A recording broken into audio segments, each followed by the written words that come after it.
We've had some pretty big shocks, the pandemic, the Ukraine war. Of those two, which impacted you the most? Because they're different for different sectors, aren't they?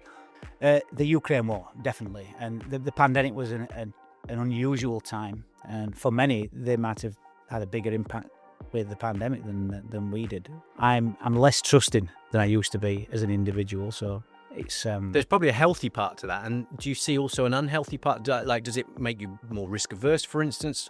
I don't think it's necessarily made us more risk averse. I think it's the lesson has been you need to read documents. You need to read the rules. It's diligence. It's made us extra diligent.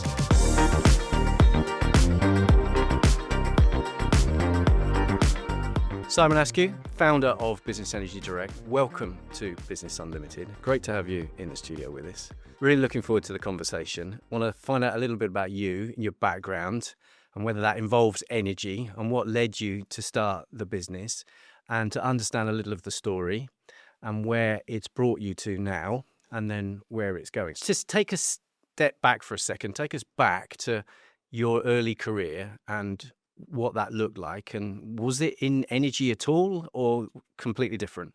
No, I guess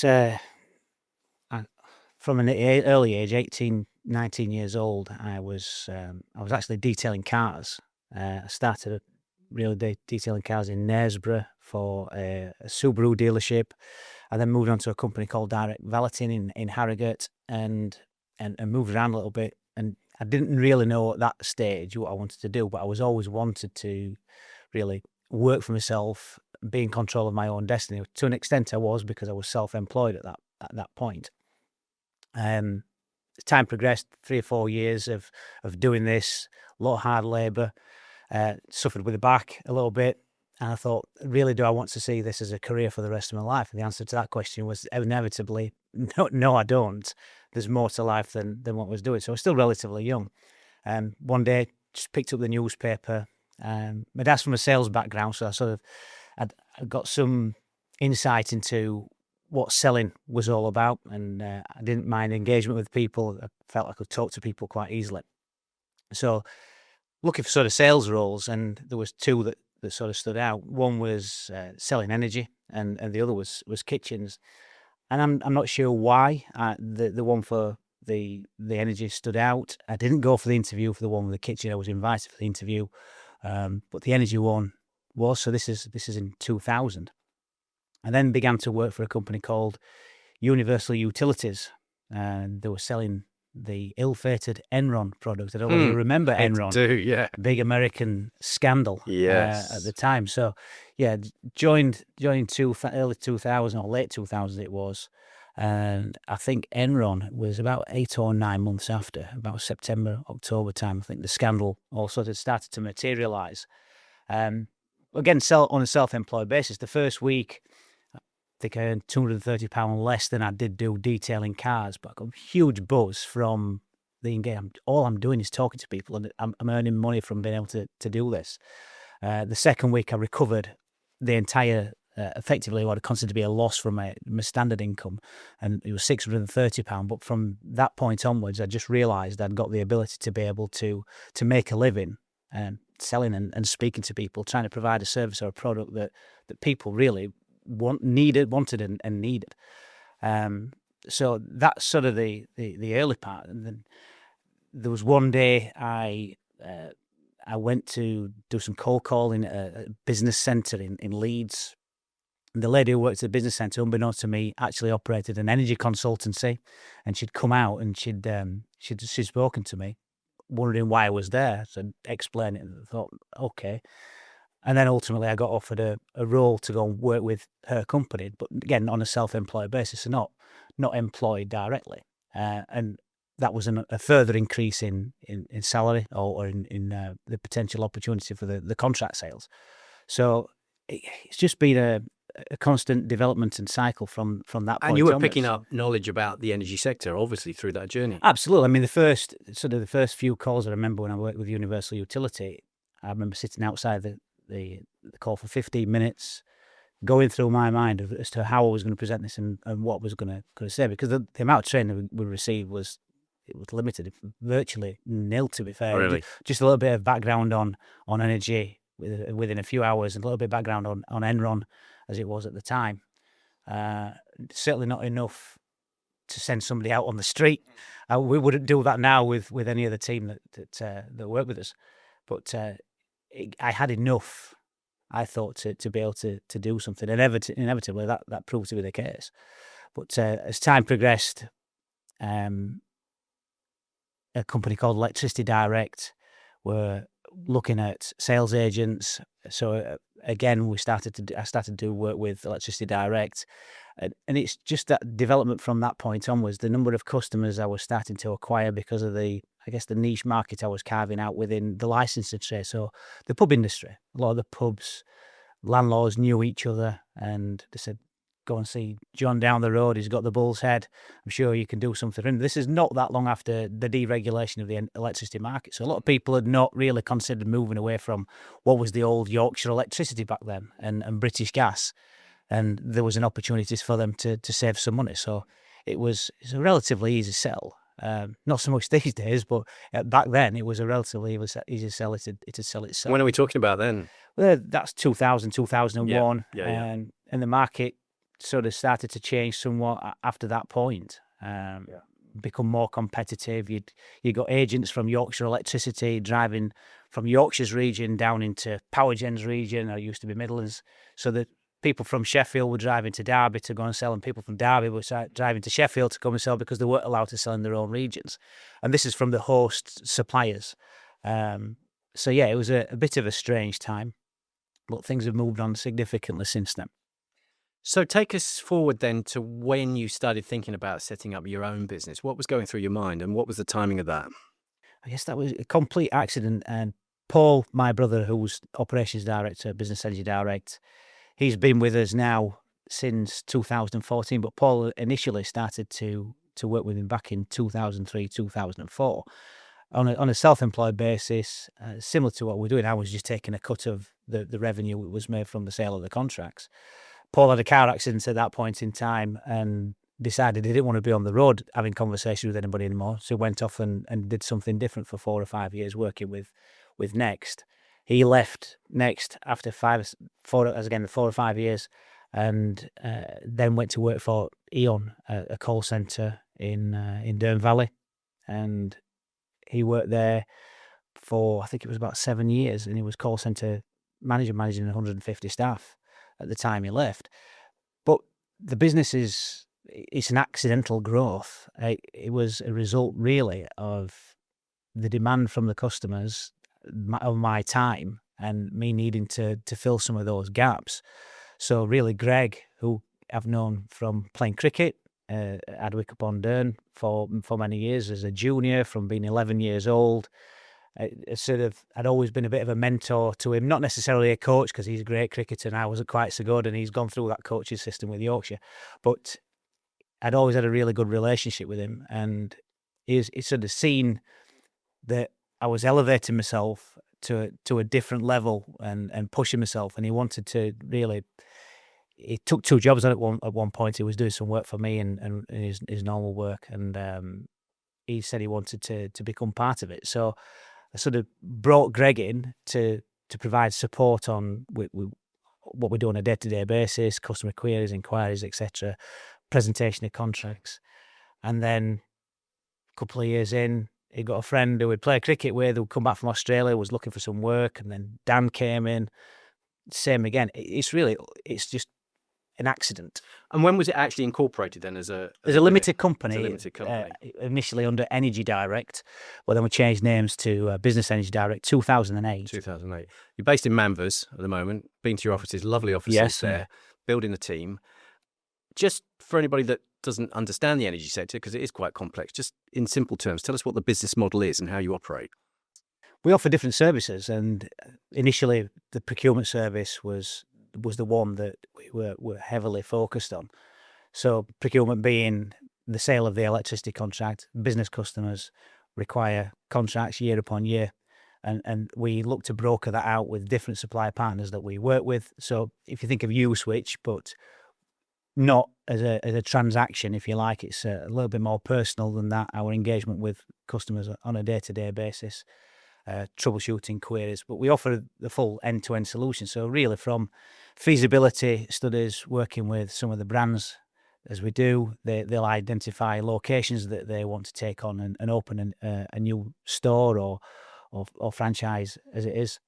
They ask us, does this meet brand standards? If it doesn't meet brand standards, we need connections work. So everything really from connections right through to them disposing of that property. So do you get involved in the groundworks as well? I don't have a physical groundworks team, but Okay. we offer a connections management service. So it's really challenging for many customers to navigate through that process. It can be quite daunting and time consuming, really. And they want to focus on developing the business and building it and ticking all the boxes that they need to as they go through that process. So this is just one thing that we take away from them.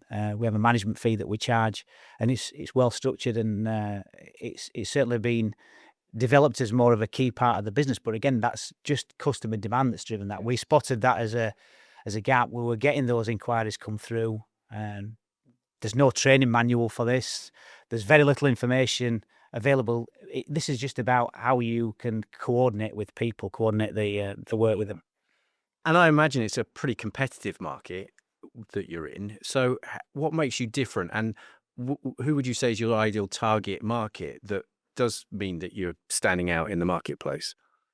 I wouldn't say we've got an ideal target market. Our core market that we currently work with is primarily franchises, major franchise brands. We've worked with the likes of Subway since 2006. And why do you think that is? Is it because they do have central teams that you can coordinate with for the franchisees? What is it about franchises that works for you? I guess it falls back to the work that we actually do with individual franchisees. So the brands themselves are not heavily promoting what we do, but because of some of the results that we get, because the challenges that we're faced with to take up on behalf of the customers, and we're taking up challenges against energy suppliers to achieve the right outcomes. So we could be talking about things like back billing code, for example. Suppliers don't automatically apply it. They should do under regulation, but they don't. So if we take up that challenge for them and obtain that right outcome, we could be looking at tens of thousands of pounds of difference to their bottom line.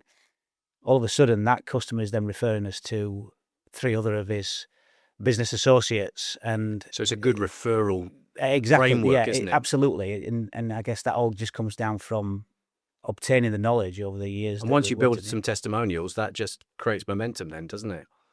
The business is built entirely on testimonials. We only recently launched the website, and because we've never needed it yet, we've got 4,500 customers. But those customers they've come from word of mouth, from customer to customer, just because of the things that we've actually done for one individual. Somebody else suddenly hears about it. Good news spreads a lot slower than bad news, and it's making sure you're doing the right things, which fortunately we've always been able to do as a team because of the culture that we've instilled. That's really, really good. And I suppose looking back in the last 10 years, we've had some pretty big shocks: the pandemic, the Ukraine war. Of those two, which impacted you the most? Because they're different for different sectors, aren't they? The Ukraine war, definitely. And the pandemic was an unusual time. And for many, they might have had a bigger impact with the pandemic than we did. The team initially worked from home for a number of months. Those that were on furlough worked from home for a number of months. And we shortly came back into office in July 2020, it would be, the pandemic. I think the team didn't like working from home. They didn't like being cooped up and working from a table, etc. Because of the customer base that we've got and the way that our revenue is generated, so effectively we have a margin built in within the contract depending on what the customer uses. Our revenue stream didn't stop during the pandemic. It actually increased because a lot of our customers benefit from the Eat Out to Help Out scheme. Yes. So because restaurants were not occupied and people couldn't go and sit face to face, the takeaways and the franchise brands, that did okay, didn't it? They did well. Their consumption went through the roof. Our revenue went up as a result. So that was great for us. Unfortunately, the pandemic whilst that was financially good for the business, and when the Ukraine war came around, What a shock. Yeah, that was certainly a different kind of challenge, and the number of energy suppliers that went out of business as a result of what happened, and we were definitely significantly impacted by that.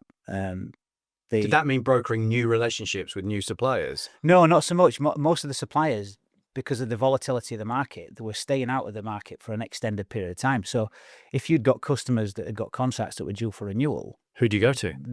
There's no one there. You're left out of contract. Now, tactically, we identified that the supplier that a lot of our customers was with at the time, a company called Hub Energy, had gone out of business. And as a result of going out of business, they were then these customers were reassigned a new supplier. The new supplier, we had advised the customers to stay out of contract because given the terms that were in place at the time, we'd identified that it would be better to stay out of contract. The prices were lower than the market prices that were being provided by other suppliers. And effectively, they were assured for a period of time, albeit not under contract. They could change them with the right notice. And it was the right decision. So we kept most of our customers out of the market wherever we possibly could do for their benefit, not for ours. There was no financial gain for us whatsoever. We only get paid where the customers are using energy under a contract that we've presented to a supplier that has been brokered. No revenue from any of those contracts whatsoever. Proved to be the right decision eventually, certainly from the customer perspective. We're now picking up the pieces of the rest of it from the financial aspect because of the challenges that are taking place when the suppliers try to change the price. So, yeah, it's the pandemic was a different time. The energy crisis was probably the most difficult we've faced as a business. And you've come through it. Absolutely, and many didn't at that time. There were many third-party brokers and intermediaries that they didn't see this side of the energy crisis. So how are you dealing with the Iran situation then? And what is that different? It's different because I think the market's learned a lot of lessons from the first time, potentially not to react as it did.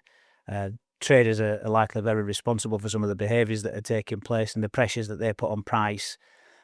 The market seems to react to speculation, but only it drops and falls based on actual news and something that's tangible. Mr. Trump isn't really helping matters when he's playing games with the market every other day. So there's still that level of uncertainty, and it's a challenge because we're having to repeat what we do for the same customers who are trying to source contracts that are not available. And Ed Miliband's talking about delinking, sounds complex, but delinking gas and electricity in the wholesale market. Will that have any impact for you with business customers or not make any difference at all? I mean, that's not my area of expertise. There's other people in the industry that know much more about how that delinking actually works. But it will have an impact because the wholesale price will be more relative to the generation that's available, rather than it being the highest price that's struck based on the gas generation, which is currently where things stand at the moment. So bring us up to date. You've come through some of those shocks. You're still here. You're growing. Give us a sense of scale, headcount, turnover.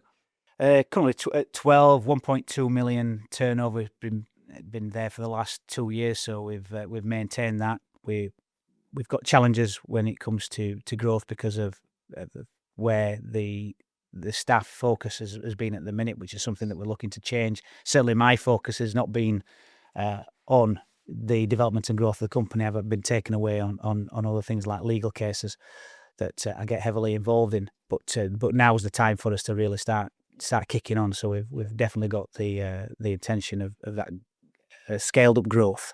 And it's a family affair. So you mentioned Paul, your brother, operations stroke managing director. Shelley, tell us about Shelley. My wife, for her sins, has sort of been dragged along with this. Kicking and screaming or willingly? I wouldn't say kicking and screaming. I think it's just that she likes, like me, she likes things to be done in the right way. She's superb with the level of diligence. She's very tenacious about what she does. She takes a lot of pride in getting things right. She can spend hours on some of the accounts because there's 10 pence missing somewhere to She's find finance director? She's finance director, yeah. She's been, I guess, put in that position by herself because of just the nature of And how she's the got the skills company's as well. grown. And she's got a business management degree. And again, she's far more, both Paul and Shelley are far more qualified than I am. I didn't finish college, didn't get the opportunity to go to university due to separation of parents and moving away and all the other things that go with that. So yeah, finance director, and I guess gets involved in everything that she needs to as a business, just to make sure the ship's being steered in the right direction.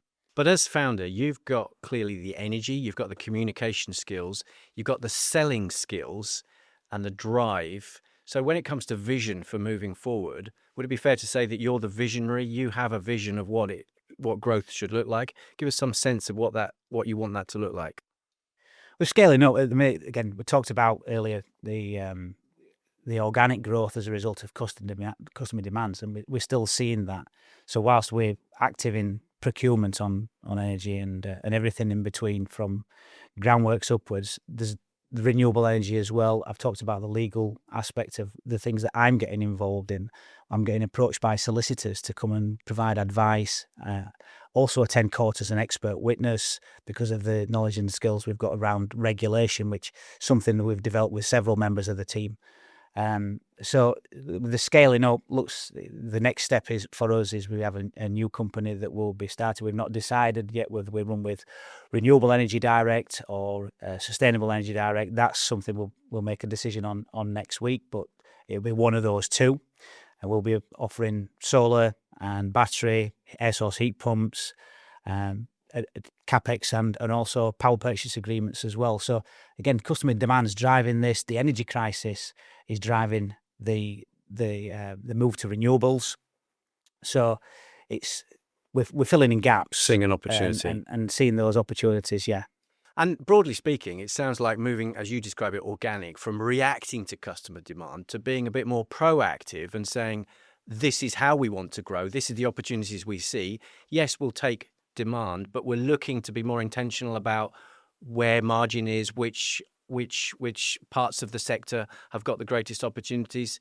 So that, is it about feeling more in control of the future, do you feel, or is it still going to be some reactive as well as proactive? Some will definitely be reactive, but there'll be a lot more proactive. I guess we, as a company, we need to be more proactive, because at the minute, if we get 4,500 customers based on word of mouth, and it's got to the point where we've taken on 12 members of staff. So where does the growth stop, and where do we want it to commence from?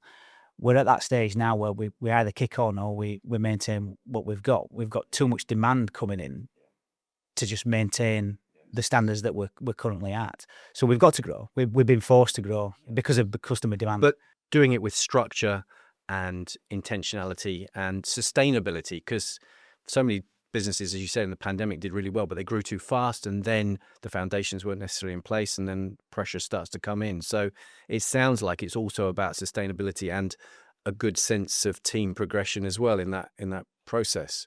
Yeah, and the operations director, Paul, has helped put some of that structure in place. Again, we're only a team of 12, so you think, well, who's responsible for who as an individual, and which team is which? In a small company, there's a lot of overlap and certainly of skills and I guess of responsibilities. It's trying to get that separation between the two, and some clearly drawn lines will help us, I guess, expand as an organisation, which is going to be as a group rather than just as Business Energy Direct. We're operating Energy Connections Direct, which was separated off last year financially from Business Energy Direct, which, whilst we are effectively the parent company, it will become its own standalone organisation and be self-financed rather than have the protection. So it sounds like you'll take a role in overseeing a group of businesses. I know that you're involved voluntarily as well, and becoming more of an advocate and a voice in the sector and lobbying, etc., and pulling interested parties and partnerships together. That's something that you enjoy by the sounds of it? I enjoy that part of it. I mean, I think there's a well-used phrase: the people who think they can change the world are often crazy, but they're often the ones that do. And I think I set out some time ago, every day is like a knife fight in a jail yard. in the energy industry with the battles that we have with the suppliers. And I want to change that. I want to change. It's difficult to change the mentality and the approach that some of these suppliers have. I think a lot of it's got to be imposed or enforced on them. But even without the willingness, it's a real challenge. So changing some of the rules, getting rid of some of the rules that are a barrier to actually achieving what the objectives are across industry. Some of the rules that we've suggested have been implemented by Ofgem and some adopted by some of the energy codes. So we know that we can influence some positive change within the industry, which is a benefit for us in the long run, benefit for the customers. But we're not selfish enough to think that everything that we do needs to be for our own benefit. But occasionally that's going to mean a few legal skirmishes, no doubt. Yes, I mean, I'm butting heads with parties across industry. Is always going to happen when you're identifying that customers are not being treated fairly. And sort of a number of years ago, I thought, well, why are we allowing that to happen? As an industry, it shouldn't happen. But customers have got nowhere to turn when the big bullies, which often the suppliers can be perceived as big bullies, when they do their thing, and they're squashing the little man, unfortunately. And we can't allow that to happen, not to our customers. And I guess that's sort of where we stand out. I've sacrificed relationships with suppliers because we will go head to head with them, and ultimately, we don't like to see the customer taken advantage of, and there's no reason to take advantage. Isn't it interesting that there are parallels happening in a lot of other utilities, like water, for example? Similar dynamics in terms of those that would advocate on behalf of customers, and some of the shortcuts that and the profiteering that we've seen.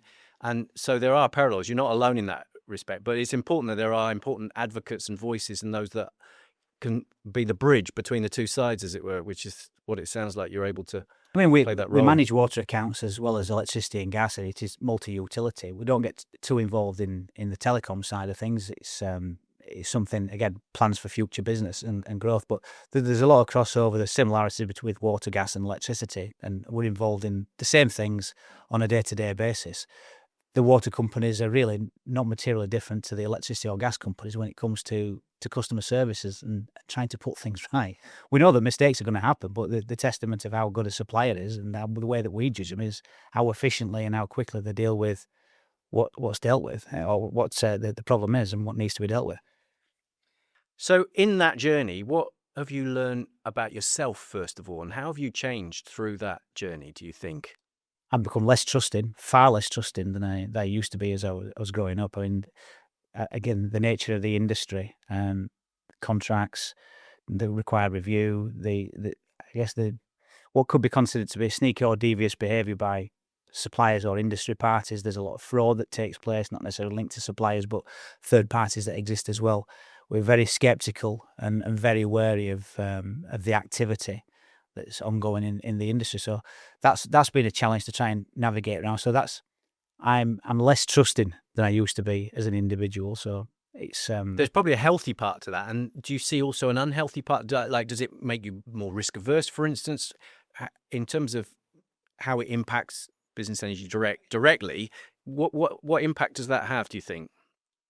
I don't think it's necessarily made us more risk averse. I think it's the lesson has been you need to read documents. You need to read the rules. It's diligence. It's made us extra diligent, and taking people on face value is often a challenge because you've been let down too many times in the past by partners or suppliers that you work with.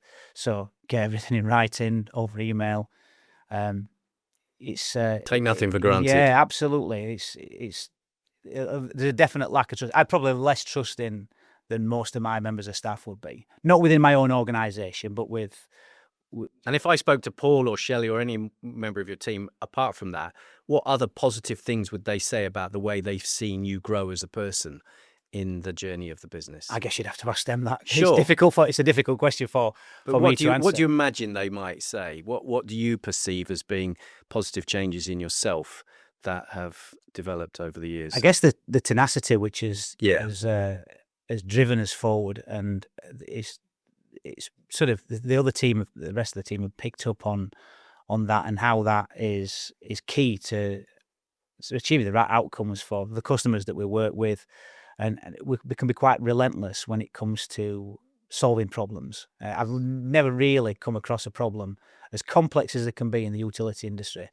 Always managed to find a solution. Can't necessarily implement the solution because it's not my job to do that, but the tenacity is definitely one thing that they've seen change. I've always been competitive from being a kid, from playing cricket and being in sports and being a captain at the cricket club. So being competitive, but just that extra drive and has pushed us through to get the results that we need. And you mentioned Paul's done a business course. You left college and didn't finish, but you've learned a lot about business. Is there a particular business lesson, about the finance, about management accounts, about margin, anything that has been a light bulb moment that's really made a difference as you've learned something about business that's really made a difference in your context? Again, back to the reading the documentation, and there's been a number of instances where we've identified where we can potentially protect ourselves on a contract with a supplier, and that's paid its way by having additional clauses put into contracts and protecting some of the revenue that we've got. So the sale of one particular supplier a number of years ago, we actually got the revenue that we were due for the remainder of those customer contracts. And then we were also paid by the new supplier the same, because we'd arranged for that to be put into the contract. So I guess read the documentation that you've got with your contracts with your partners in business, and use that to the best of your abilities, and not necessarily take advantage of it, but use it to your advantage. And who's the best coach you've ever had? Who's been a big influence in your life for the business and for yourself personally? I thought about this overnight, and it's a real difficult one for me. I guess most people will probably say family is a big influence, which is true. Paul's been an influence and helped they can steer the ship. I'd have to go back to my dad, because I've never really been in an environment with coaching. Yes, played cricket at a club level, but we didn't really have a huge amount of coaching. It was getting the guys together and throwing a few balls down and smashing a few in the nets. There wasn't a high level of coaching, and I've not seen that in the business environment as well. Arnold Schwarzenegger does a great speech at one of the colleges, I think, for graduation. He said, you get to where you are not because of you, but because of all the people around you, and don't disregard those that you've crossed paths with. I think everybody's had a little bit of influence on what we do. We a supplier partner or a channel manager, a supplier that we work with, or it could be customers in general are teaching you something about the time that they've been in business. Yeah, very good. It's a whole range of influences that shape who you are, by the sounds of it. Yeah. And if you were talking back to the 18-year-old version of yourself, finally, what would you be saying to that person in terms of lessons learned that you know now? So we say it's a cliche. If I knew then what I know now, would I have done it differently? So what would you be saying to an 18-year-old version of yourself? Don't join the energy industry. Do law instead. No, it's genuinely, I've enjoyed the challenges that have been presented because of the way that customers have been treated in the energy industry, and because of the way that we go to protect them. I've had to learn a lot about contract law, misrepresentation, different acts, and I've started to embed myself in that environment, so much so that last year I was acting as lay representative on 80 different legal cases. So I'm going through the entire process that we need to, following claims being raised by a supplier. So the 18-year-old would never have expected the 50-year-old to be... So what is it? Expect the unexpected? What's the message then? Oh, always expect the unexpected. And I guess listen to understand would be a big message as well. Not necessarily to speak back, listen to understand. Trust your gut, go with your instinct, and I guess work hard. And does hard work beat talent? I think if you put the two together, you're unstoppable. Yeah, very good. Well, look, Simon Askew, founder of Business Energy Direct, been fascinating listening to you. I'm sure those that listen and watch will learn something from it and be able to apply it for themselves. Wish you all the best with the business going forward. Thank you, Tim.